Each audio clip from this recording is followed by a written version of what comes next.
Desgrécia, 7/3/2025, às 8h30 da noite. Estamos aqui para o primeiro episódio dessa série que fala sobre hipocrisias, que fala sobre romantizações de coisas démodé para o dia de hoje e principalmente sobre preconceitos fundados em porra nenhuma. Aqui eu prometo a você que a pseudociência será a ciência e a ciência será... Quem se importa com a ciência, tá ligado? Quem se importa com a ciência? É muito mais legal você pensar que o Boto Cor-de-Rosa é um traçador compulsivo de milfs do que o Boto Cor-de-Rosa é um golfinho da água doce. Danem-se os fatos, danem-se a ciência, eu quero mesmo é ser feliz. E para ser feliz, eu venho trazer alguns temas importantes e outros temas que eu simplesmente trouxe porque o programa é meu. E começa e está no ar, em ao vivo, é definitivo, o Assim Falou o William V.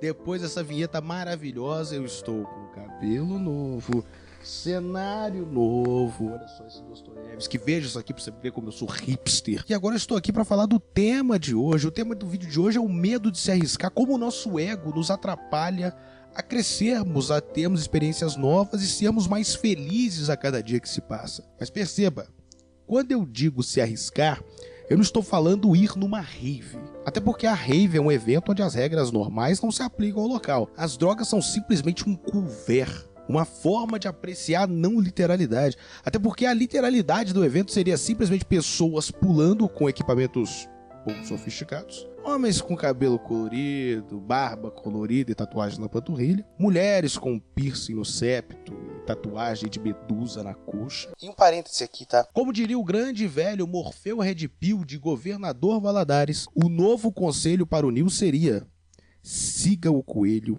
e fuja da medusa. E continua aquela festa, as batidas aumentam e tudo vai evoluindo, a sua mente vai explodindo até ela alcançar o ápice que um usuário de raves consegue chegar. O modo Australopithecus mental. É um nível de abstração tão grande que no final da rave, se alguém mostrasse um pão doce para uma pessoa que estava na rave, está saindo naquele momento, e perguntasse para ela o que é isso, provavelmente a pessoa que estava na rave olharia pro pão doce e falaria: São João do Meriti, da Baixada Fluminense do Rio de Janeiro. Desculpa, tá? Eu tive que falar de rave. Eu não consigo ficar um programa sem falar de rave, é um problema que eu tenho. Um dia a gente faz uma tier list de coisas mais degradantes para a história da humanidade. Eu vou colocar rave provavelmente em primeiro plano, sei lá, se os rankings fosse o primeiro fosse Desfiladeiro das Termópilas, então o primeiro Desfiladeiro das Termópilas.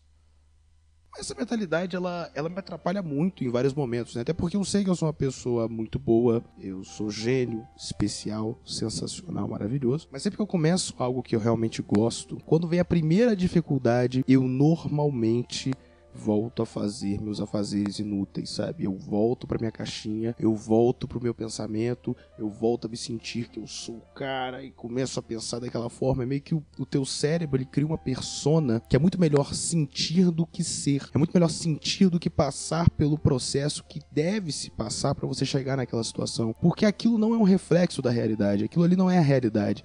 É simplesmente algo que te gera um conforto para o seu ego, é imaginar algo, é devanear algo. Não está em prática. Se você não coloca nada em prática, de fato você não plantou nada e não vai conseguir nada diferente daquilo. Se você passasse pelo processo, você poderia ver que você não é tão bom assim. Ao mesmo tempo que você poderia ver que você se tornaria melhor. Ou ao mesmo tempo começar ruim e terminar muito pior. Mas a gente prefere se blindar para não sofrer as consequências do processo. E a realidade, o processo, ele é sempre duro. Ele é duro como um soco. Duro como quando alguém pega você coçando a virilha e fica atentamente esperando para ver quando você vai cheirar o dedo de volta. Você acaba não fazendo nada.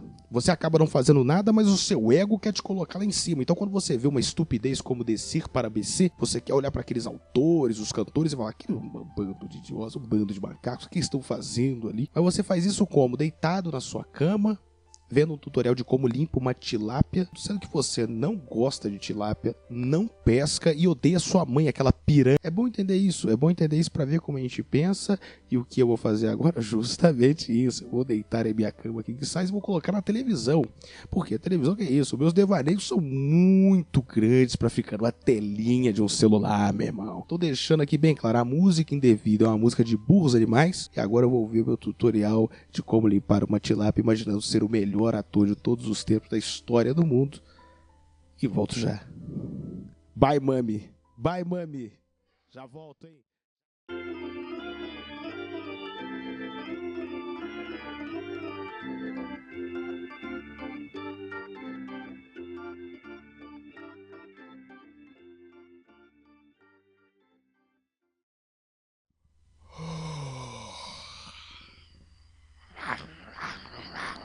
Realmente, cara, esse devaneio foi muito bom. Esse devaneio, ele foi maravilhoso. Até porque meu cabelo cresceu no meio dele e minha barba foi feita, o que é muito preocupante, né? Porque já que eu fiquei horas na cama, como é que eu fiz a minha barba? Você deve estar se perguntando sobre isso. Eu também não sei, não faço a menor ideia. Talvez seja porque eu procrastinei durante uma semana esse vídeo. Pode ser, mas não é. Obviamente porque eu estou cagando regra sobre isso. Mas esse devaneio, ele foi muito complexo. Até porque eu estava tentando convencer a Xuxa de fazer uma última turnê ali, itinerante, nos hospitais brasileiros, principalmente ali na área da emergência, sabe aquela área? Eu imagino ela chegando na cara de um jovem de 16 anos da emergência após um acidente e falando: cara, não fique triste assim, cara. Não é porque você tem 16 anos e após o acidente 75% do seu corpo é imaginário que você deve ficar dessa forma. Eu fiz um pacto e perdi meu cachorro, cara. Aí ia ser aquela felicidade, palmas, palmas, palmas, todo mundo feliz pra cacete. Ela é gente como a gente. Seria maravilhoso. Mas isso é o que nós chamamos de devaneio. No final nada aconteceu. Eu deitei, voltei, continuei, estou aqui e nada mudou. Nada mudou porque de fato eu não fiz nada. Eu simplesmente fugi do processo que eu deveria estar entrando. E fugir já é parte de um processo que eu estou entrando. Então nada disso é o real, nada disso te leva a algo que de fato você considera algo bom. Por isso que nós não devemos deixar o ego nos controlar, moço. Eu acho que eu errei o plural em algum momento. Nós não devemos deixar o ego fazer isso com a gente, porque senão nós não passamos pelo processo que temos que passar. Porque o ônus e o bônus fazem parte do processo. E isso é o que ajuda a nós sedimentarmos a nossa vida, a nossa constância, o nosso processo. Então, se você tem aquela vontade de escrever aquele livro de dark romance, infringindo todas as regras morais da sociedade moderna, pós-moderna, pós-futurista, faça. Agora, a partir de hoje, as mulheres flertam, segundo seu livro, com o útero para fora. Se o útero ele é mais côncavo, ele é mais interessante. Se ele é convexo, vagabunda. Então aí todo mundo entra numa historinha bacana. Se você quer pintar o seu cabelo de verde, pinte e matura. Então se você quer pedir um aumento pro seu chefe, cara, peça, bicho, peça. Diga a ele que sua esposa, seus filhos e seu cachorro estão naquele prédio ao lado do subúrbio com aquela gangue de haitianos aprendendo muito. Seja feliz, faça aquilo que tenha que ser feito antes que chegue uma hora onde é muito mais difícil tomar essa atitude. Corretíssimo? Então quando for fazer as coisas, lembre-se o porquê você está fazendo elas. Até porque isso é deveras importante para que você execute elas e traga essa motivação para sua vida, para executar as coisas. Eu não gostei muito desse final não, vou falar a verdade, eu não gostei desse final não, ficou muito positivista. Entendeu?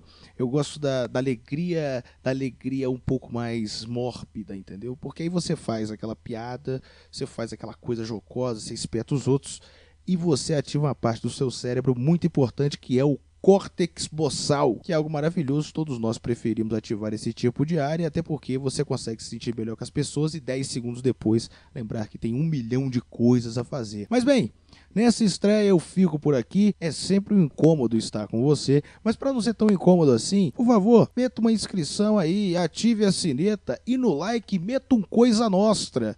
Mas sem, obviamente, explosivos, porque eu não sou o Falcone pra cair da ponte, né, malandro? Agora eu volto a ser um afegão médio nessa desgrécia. Agradeço a presença de todos vocês.